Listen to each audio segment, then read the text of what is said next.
Olá, meu querido irmão, minha querida irmã, a paz do Senhor. Que alegria poder estar de volta para levar até você mais uma porção das aulas da Escola Bíblica Dominical Lição de Jovens, num trimestre maravilhoso em que nós estaremos estudando sobre ser imitadores de Cristo.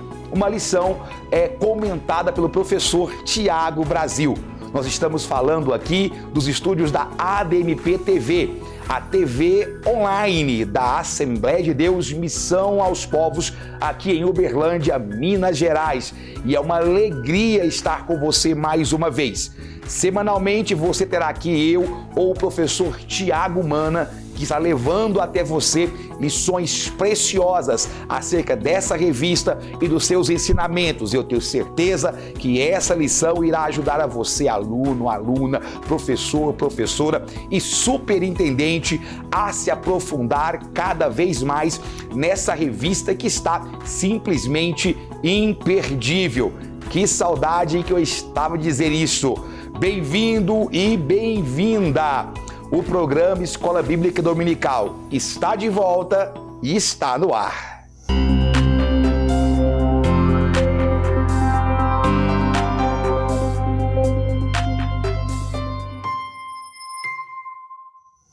A nossa primeira lição da revista Jovens, terceiro trimestre 2022.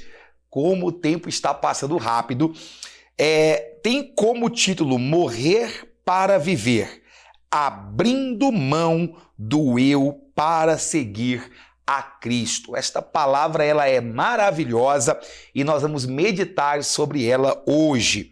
O nosso texto principal está em Romanos, capítulo 14, verso número 8. Porque se vivemos para o Senhor, vivemos. Se morremos, para o Senhor, morremos. De sorte que ou vivamos ou morramos, somos do Senhor. Romanos capítulo 14, verso de número 8. O resumo da lição diz: o cristianismo é um convite a uma vida dedicada exclusivamente, vamos pontuar isso aqui, exclusivamente para a glória de Deus. Você tem aqui a leitura semanal, feita a cada dia com profundas lições para vocês, e o nosso texto bíblico que diz assim: que diremos, pois? Permaneceremos no pecado para que a graça seja mais abundante? De modo nenhum. Nós que estamos mortos para o pecado, como viveremos ainda nele? Ou não sabeis que todos quanto fomos batizados de Jesus Cristo, fomos batizados na sua morte? De sorte que fomos sepultados com ele pelo batismo na morte, para que, como Cristo ressuscitou dos mortos pela glória do Pai, assim andemos nós também em novidade de vida. Olha, vamos fazer alguns destaques importantes em termos de introdução, baseado até mesmo no que diz a nossa lição. Nós estaremos estudando sobre a questão de imitar Cristo. Imitar significa você repetir os trejeitos, repetir a postura. E quando nós falamos sermos imitadores de Cristo, nós não estamos falando no sentido de imitar o gestual, o modo como anda, o modo como como se porta, até porque não há evidência de como Cristo andava, de qual era o seu biotipo para nós imitarmos. Claro que quando o apóstolo Paulo fala para imitarmos Cristo, ele está se referindo a imitar aquilo que nós chamamos de ação de sua natureza, ou seja, o seu modo de agir, as suas escolhas, as suas decisões, o seu ponto de vista sobre tantos temas e tantos assuntos que foram colocados para Jesus ao longo dos seus 3 anos e meio de ministério aqui na Terra. Nessa revista, nós vamos entender que seguir a Cristo significa ter mudança de vida. Ser o imitador de Jesus significa assumir o modo de viver cristão que ele nos ensinou. E isso não é fácil. Tanto é que não é um processo súbito. Quando a gente fala em salvação, é importante que ao falarmos de salvação nós entendamos que existe dois tipos de processos. Quando falamos em salvação, nós temos aqueles processos que são instantâneos. Tá? Como, por exemplo, a regeneração. O que é regeneração? Você se tornar um novo homem, uma nova mulher. Isso é automático. O processo da propiciação também é automático. O seu pecado ele é retirado. Quando você aceita a Cristo, ocorre a propiciação dos seus pecados. Agora, existem processos que são processos graduais. O que significa processos graduais? Um outro exemplo de processo instantâneo é o arrependimento, tá? Apesar que você, claro, pode ir sendo convencido ao longo do tempo, mas uma vez arrependido mesmo, tá? Os processos graduais, eu acho que o principal processo gradual que nós temos e que nós conhecemos bem é a santificação. E santificação é a palavra que mais tem a ver com a nossa lição. Por quê, professor? Porque se nós estamos falando de mudança de vida, se nós estamos falando de metanoia, né?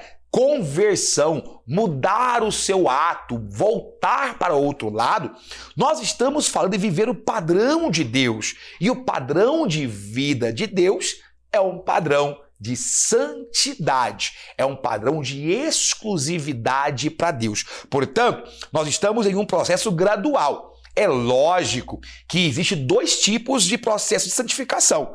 Professor, não sabia. Quais são eles? Existe aquilo, eu vou colocar aqui embaixo para você, que nós chamamos de santificação posicional, tá? Que é aquela que acontece a partir do momento que você aceita Jesus. Uma vez que você aceita Jesus, você já tem a santificação em sua vida. Você já é um santo. Mas além da santificação posicional, nós temos a santificação gradual, que é a que eu comentei com vocês. É aquilo que a Bíblia diz, bem claro, né? Que a luz do justo, a vereda do justo, como disse muito bem a nossa Escritura Sagrada, a vereda do justo é como a luz da aurora, que vai brilhando, brilhando, brilhando, até ser dia perfeito. Observe, ela é sempre luz. Nós sempre somos luz do mundo, nós sempre somos sal da terra. Ser luz do mundo, ser sal da terra, significa que você é um santo. Mas, quando se fala brilhar até ser um dia perfeito, quer dizer que essa luz tem um processo de graduação. Aí ele até diz, hoje eu quero ser um crente melhor do que fui ontem. E amanhã eu quero ser um crente muito melhor do que o que eu sou hoje, tá bom? Voltando aqui ainda para o nosso tema, uma coisa importante que ele fala é o seguinte, para que esse processo aconteça, é importante morrer para viver. Talvez essa frase soe um tanto estranha, mas é exatamente isso que mora no âmago de ser um cristão. O que é morrer para viver? Nós sabemos que quando nós não somos crentes, dentro de nós predomina, habita uma natureza que a Bíblia chama de natureza adâmica, tá? Natureza adâmica. O que é a natureza adâmica? É aquilo que nós chamamos de velho eu. É tudo aquilo que quer saber apenas dos desejos da carne. Só quer saber daquilo que satisfaz a minha vontade. Não quer uma vida de compromisso. Não quer uma vida de abdicação, de prazeres mundanos. Não quer falar para a carne folgar. Essa natureza está dentro de nós e ela predomina até o momento que nós aceitamos a Cristo. Quando aceitamos a Cristo, a principal manifestação dessa natureza adâmica, que é o eu, né? O que é o eu? O eu quer dizer o meu ego, as minhas opiniões, as minhas posturas, as minhas vontades, os meus desejos, ou seja, é a palavra mais egoísta que existe, só pensa em mim e em mais nada.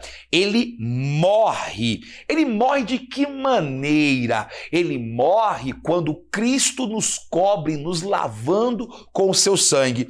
E ao morrer, a natureza adâmica se enfraquece e aí dá espaço para que a natureza divina ou a natureza cristã predomine. Vamos colocar aqui, né? Natureza divina predomine.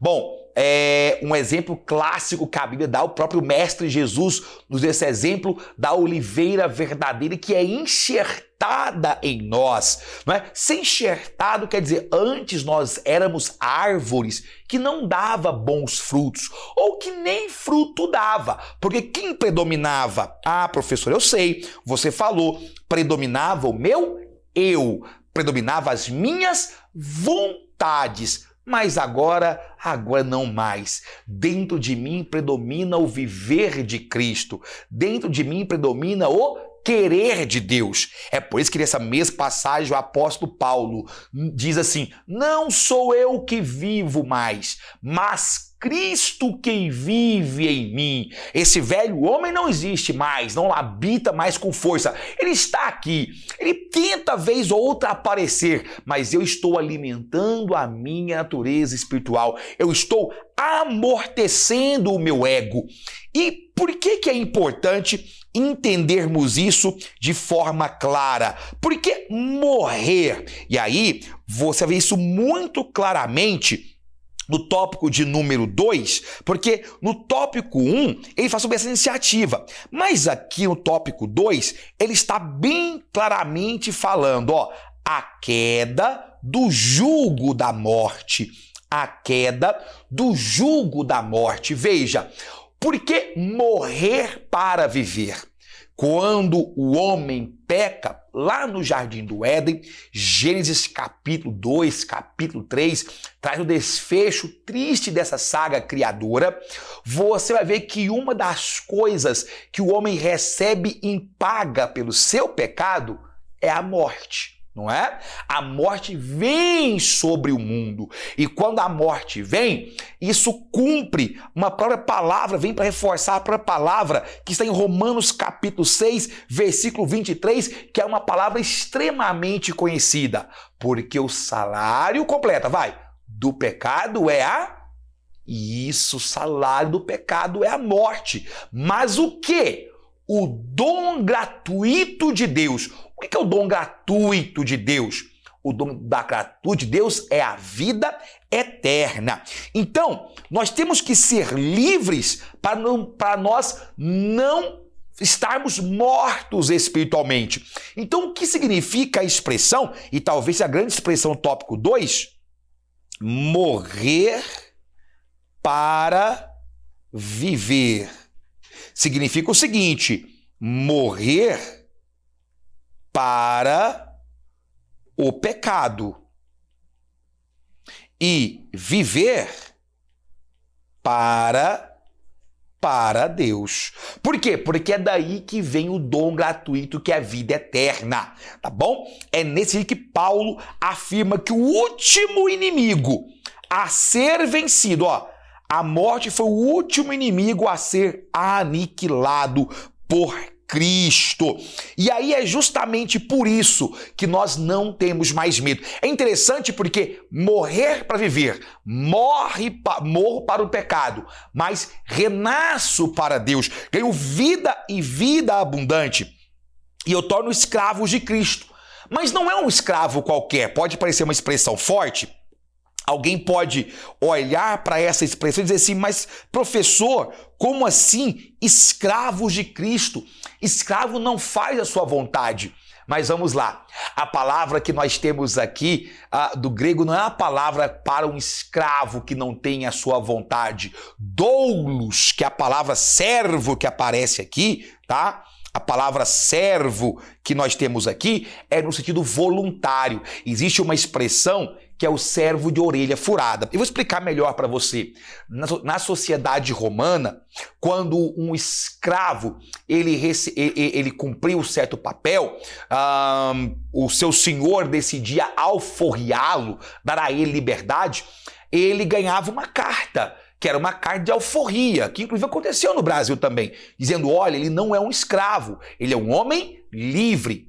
Agora, existia pessoas que, mesmo libertas da escravidão, queriam continuar servindo ao seu senhor, por N motivos. Talvez porque foi um bom senhor, não foi alguém que o machucou, que o oprimiu. Então aquela pessoa, opcionalmente, optava por continuar num regime que não era um de escravidão, mas de uma semi-escravidão, porque não receberia salário, teria que ajudar na casa do seu senhor, aí na empresa da época, de verdade seja dita, né? Mas ele iria fazer isso de forma voluntária. Ele se tornaria um escravo voluntário. Para sinalizar esse escravo, furava-se a orelha dele. Era o famoso escravo da orelha furada. Então, quando a Bíblia diz que somos escravos de Cristo, ou quando se usa a expressão escravos de Cristo, não é um escravo contra a vontade, mas alguém que abriu mão das suas vontades, abriu mão dos seus desejos e disse, Deus,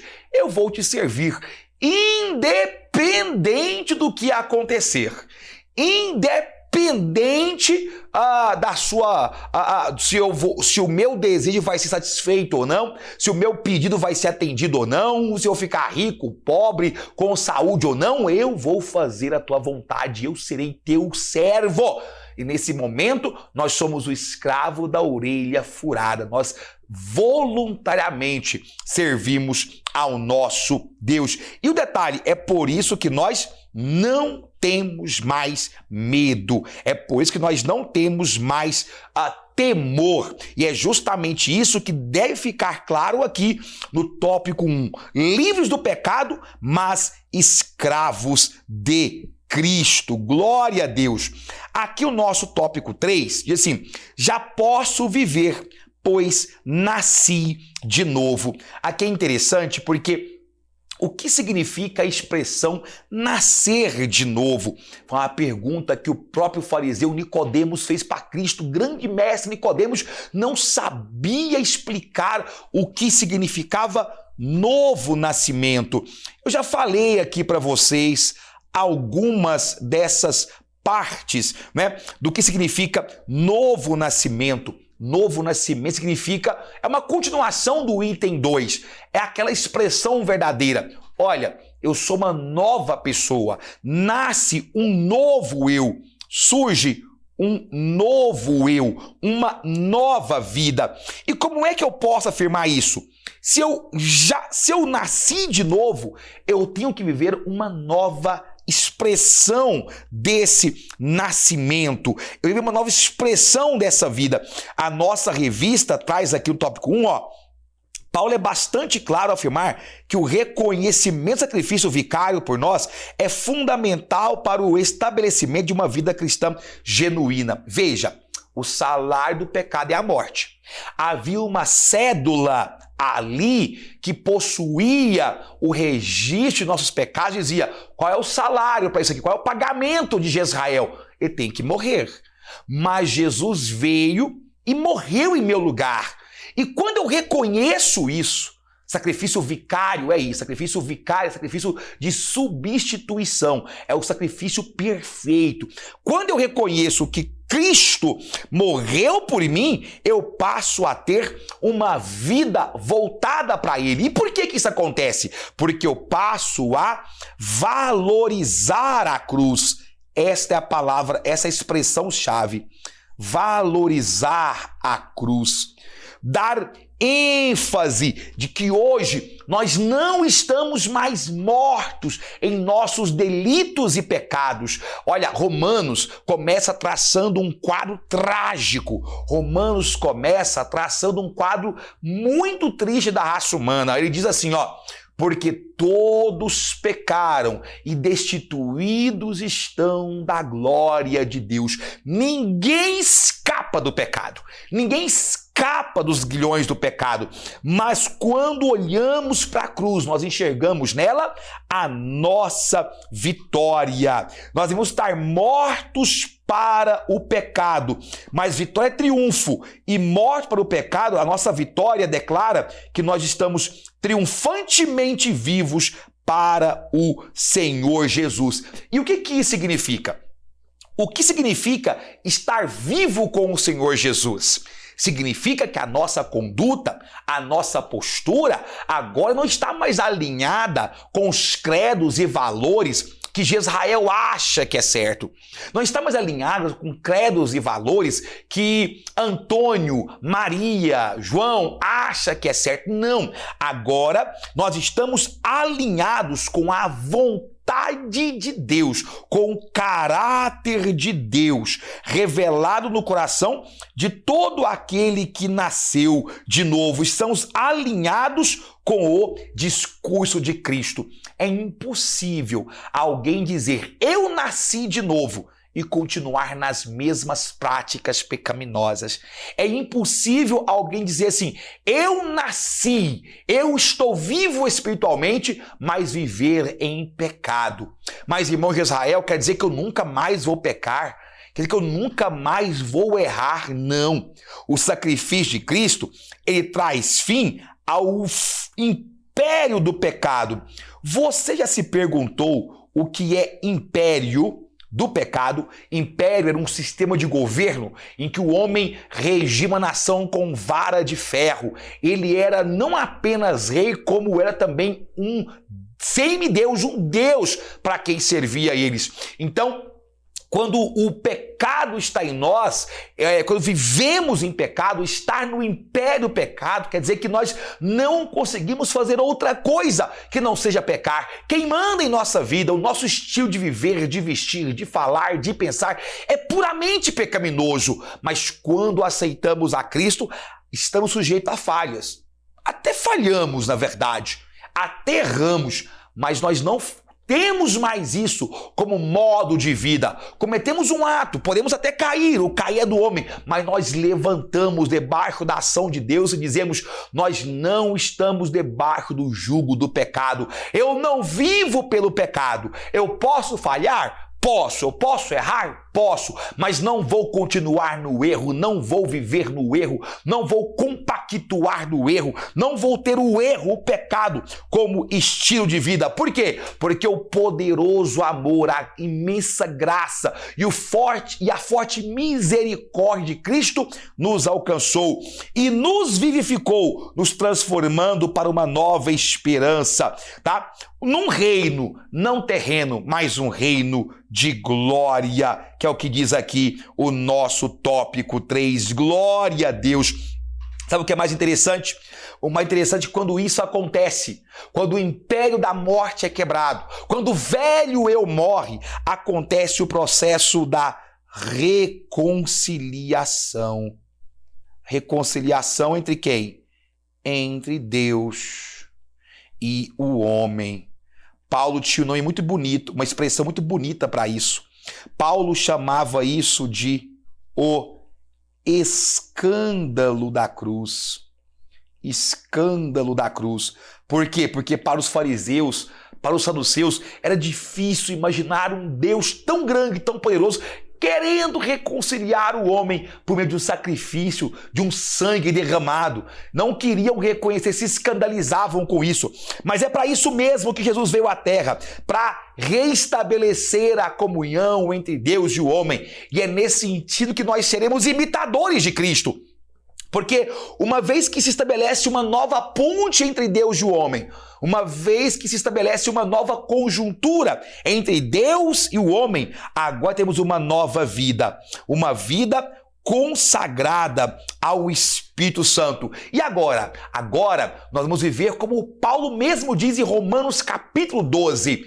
Não vos conformeis com este mundo. Romanos 12, 1. Mas transformai-vos pela renovação do vosso entendimento, para que entendais qual seja a boa, a perfeita, a santa vontade de Deus. Ou seja, quando nós somos transformados, quando nós somos resgatados, o nosso modo de viver não é mais como o mundo vive. Nós não mais compactuamos com o mundo. Nós somos a contracultura do mundo. Contracultura do mundo, né? Ficou bem escrita a palavrinha aqui. Vamos escrever direitinho aqui, né? Ó, contracultura do mundo. Ou seja, nós estamos na contramão. Nós estamos indo contra o mundo que quer valorizar o hedonis, o prazer, o ego, o eu. E o grande desafio do cristianismo hoje, qual é? É exatamente isso, quebrar o eu, destruir esse ídolo que são as minhas vontades, os meus desejos, porque agora eu sou um imitador de Cristo. E se eu sou um imitador de Cristo, eu abro mão das excrescências do mundo, eu abro mão daquilo que o mundo quer que eu faça, e eu vou caminhar fazendo a vontade de Deus, como tendo Deus como meu grande estilo, meu Deus como meu grande alvo, meu grande modelo. Não é mais os influencers do mundo, os tiktokers, instagramers e tantas outras palavras que surgem por aí que vão me influenciar. Não é a mídia, não. Acabou. A minha influência, o meu caráter, o meu padrão é a palavra de Deus. Amém? Olha, é apenas uma introdução a esse assunto fantástico que eu tenho certeza que vai mexer com você. Não perca as próximas pré-aulas. Serão lições maravilhosas para entendermos o que é um estilo de vida, o que é ser um imitador de Cristo. Que Deus, em Cristo Jesus, te prospere cada vez mais. Amém.